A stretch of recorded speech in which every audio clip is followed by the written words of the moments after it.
67 million. Let that number just sink in for a second. That's the sheer staggering number of people globally who consider themselves content creators today. We aren't just talking about a few hobbyists making videos in their bedrooms anymore, right? We are looking at a booming, massive, modern workforce of micro businesses that are totally reshaping media, commerce, and culture as we know it. But wait, because here's the stat that's a total game changer. Expert projections are now saying that by 2026, a whopping 90% of online content will be AI generated. 90%. That means the digital world we're about to enter is going to look fundamentally different from the one we're in right now. The stakes for massive industry disruption, they have literally never been higher. So, welcome to today's explainer. I'm super excited to guide you through this one. We're going to unpack a really comprehensive research report from Goldman Sachs that decodes the multi-billion-dollar financial engines that are secretly powering our online feeds. We'll look at the shifting tides of private funding, of evolving monetization strategies, and the technological shockwaves that are completely redefining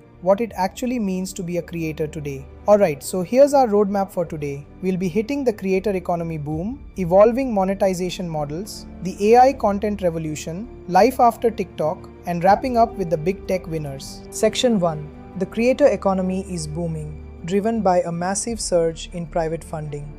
Just look at this trajectory. We've jumped from 50 million global creators in 2022 to an estimated 67 million this year. That's a steady 10% annual growth rate. This growth isn't just a number, it reflects a vibrant community of innovators and entrepreneurs. As more individuals embrace content creation, we're witnessing a shift in how we consume and engage with media. The opportunities are endless, and the future looks bright for creators everywhere. We are rapidly expanding toward a projected 107 million creators by the end of the decade. It's just explosive. But we really need to look under the hood of those numbers because you see a really stark contrast when you break down that creator base. 97% are what the data defines as amateurs, so casual or part-time creators. On the flip side, you have the professionals making up just a tiny elite fraction at 3%. But hey, don't let that small number fool you. These pros are operating like highly structured full-time startups, and you really see how that split plays out in cold hard cash. This is what's known as the barbell effect. That tiny 3% of top creators, especially when you look at platforms like YouTube, are capturing an overwhelming 90% of the net earnings. That leaves the remaining 97% of folks to split just 10% of the pie. It is an incredibly top-heavy economy. Alright, moving on to section 2.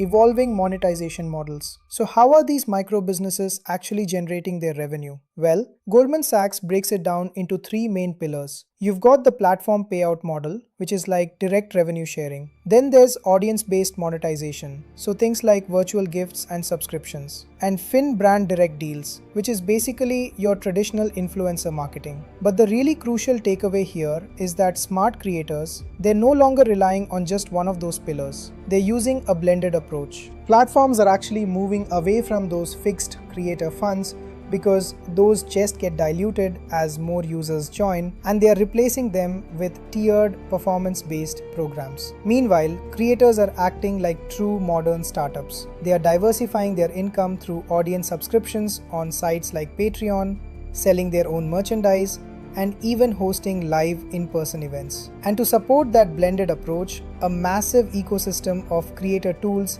has sprung up overnight. Just look at this enterprise tech stack. Individual creators today have access to a staggering volume of specialized tools for monetization, deep analytics, and advanced content editing. They basically have a whole corporate software suite at their fingertips, which perfectly sets up section 3, the AI content revolution. Listen, AI is absolutely not just a buzzword in this space. It is a massive operational tool. The data points to 3 distinct ways AI is disrupting the industry. First, it completely supercharges user-generated content with rapid text, image, and video generation. Second, we are seeing the rise of AI avatars. Everything from auto-dubbing voices into multiple languages to entirely digital virtual influencers. And third, a completely new frontier, data and content licensing. Actually, let's pause on that third point for a second because this is just fascinating. Creators are discovering a really surprising new revenue stream. Tech giants are actually paying creators millions of dollars to license hours of their unused, unpublished footage. Think about raw B-roll, old 4K video, drone shots, stuff they never even posted. Why?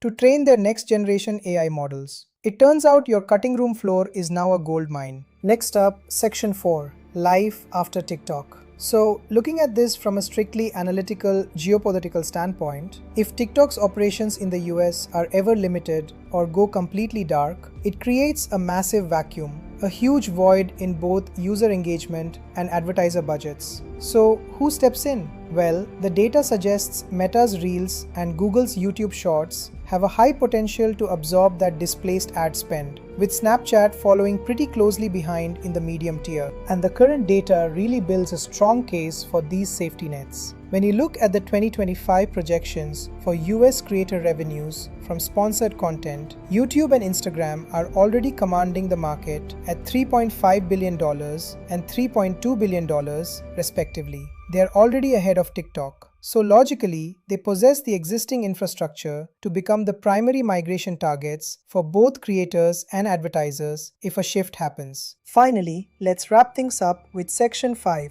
the big tech winners. If we zoom all the way out, Goldman Sachs identifies 6 essential characteristics a platform really needs to create a highly profitable flywheel effect to attract those top creators. They need massive audience scale, large pools of capital to fund monetization, incredibly strong AI recommendation engines, effective payout tools, deep data analytics, and finally, native shopping elements. So when you apply that 6-point checklist to the market today, a clear list of public companies emerges as being perfectly positioned to capitalize on all this secular growth. We're talking about Alphabet, Amazon, Meta, Pinterest, Spotify, and Webtoon alongside platforms like Reddit, Roblox, and Snap. Ultimately, these are the companies that own the digital real estate. They provide the infrastructure that the global creator workforce absolutely relies on to survive and thrive. And that brings us to our final thought. We started today by noting that this industry is ballooning to tens of millions of creators, right? But also that AI-generated content is projected to hit 90% by 2026. So I want to leave you with this highly provocative question straight from the data. In an internet increasingly automated by algorithms and synthetic media,